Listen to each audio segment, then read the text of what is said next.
Hey, it's Tangible Tip Tuesday. I'm excited for you to join me for this. This is a big one for me because I really don't like planning at the last minute and I really hate feeling stress um, right before some big interview that means something to me.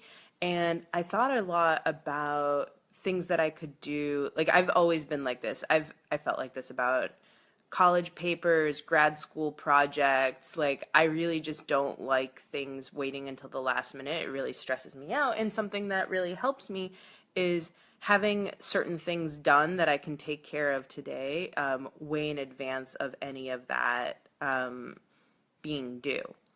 And so, one of the things that I realized I could do now for my career, whenever I want to make a career change, is first thinking a lot about I create like a little dashboard for myself, the different areas and the different projects that I work on at work. And I write out bullets of like the things that I'm accomplishing in those areas. This really helps me later when I'm ready to revamp my resume or update my LinkedIn profile, though I try to do that on a much more regular basis. But for those of you who may not want to do that on a regular basis, it's easy to like just keep a Word document at work on your desktop with the tasks that you're doing. And this serves for twofold. One, it's a way that you can summarize how you've been doing performance wise with your boss. It's something you can send your boss. Like I like to do it on maybe a quarterly basis or maybe a monthly basis. It totally depends on you, but it really helps to do it on a regular basis so your boss is very aware of the things that you're doing throughout the year so that it doesn't come like they're not like scratching their heads at the end of the year when they're trying to figure out how to evaluate you on your performance. This is a way to kind of keep them always engaged in what you're thinking, but it also serves a great purpose for yourself. It's so helpful to keep this list of the accomplishments that you're doing, the kind of tasks that you're doing, because you also have a tendency to scratch your head and be like, what have I been doing in this job when you're revamping a resume, when you're preparing for an interview, when you're updating your LinkedIn profile, and to have this list building on a regular basis allows for you to easily access it and then figure out what to do next from there. So you're not spending tons and tons of time trying to remember what you've done and what are your most impressive skills and projects. You are focused on just getting to the next step of revamping or preparing what you want to say and not or how you want to say it rather than what you want to say, right?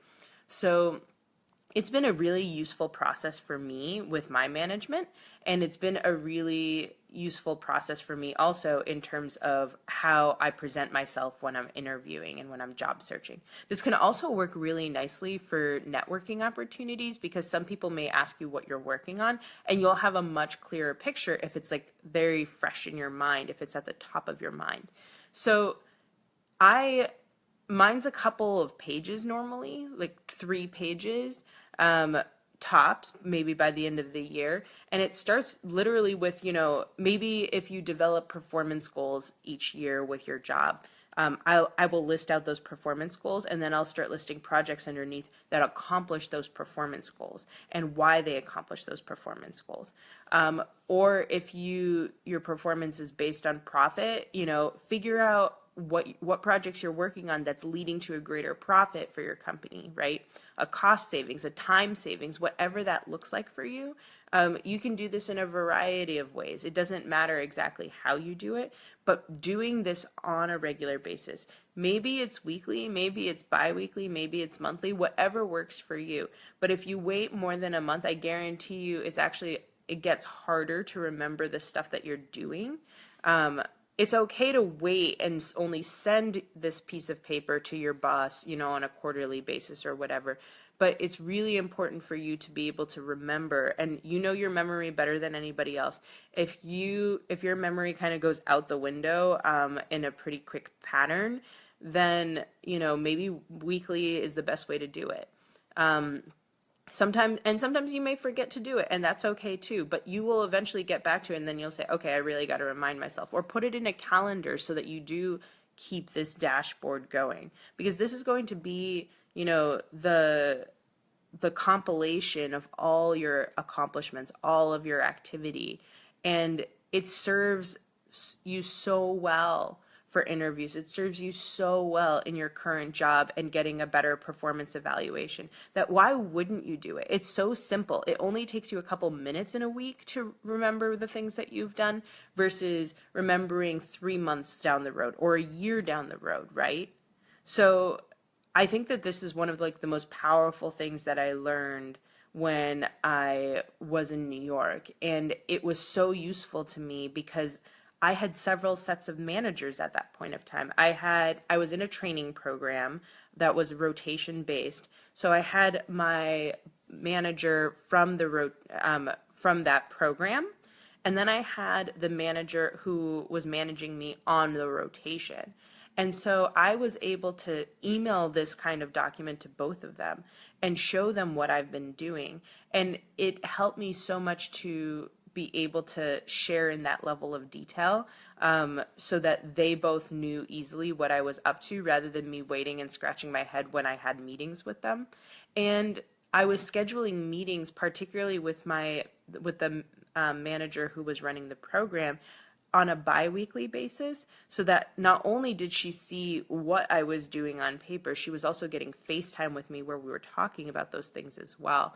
So it kind of always was leading to more perspective on what I was doing. Compared to my manager, who was my rotation manager, she knew what I was doing because I was doing the work directly for her. So I didn't need to do as formal of meetings. But especially when your boss is not, when the boss who is doing your performance evaluation in particular is not in your space every single day, is not sitting across from you, is not sitting down the hall from you, it's easier to get lost in terms of what you're doing, and they may not remember very well because they're probably managing many other people as well. So one of the best things that you can really do is have this dashboard, is have meetings, keep reminding them, because your performance evaluation is not supposed to be a surprise. And you shouldn't be scratching your head trying to figure out what to talk about in an interview, or on your resume, or on your cover letter, or in your LinkedIn profile, or in a networking opportunity. All of these things can easily be solved just by keeping this list. And if it takes so little time to do it now compared to doing it later, it's like a no-brainer, right? You'll automatically do it now because it would solve so much for you. So that's what I have for you today.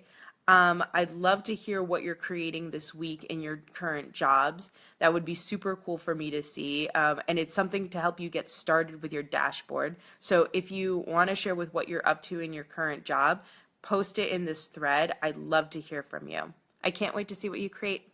Bye.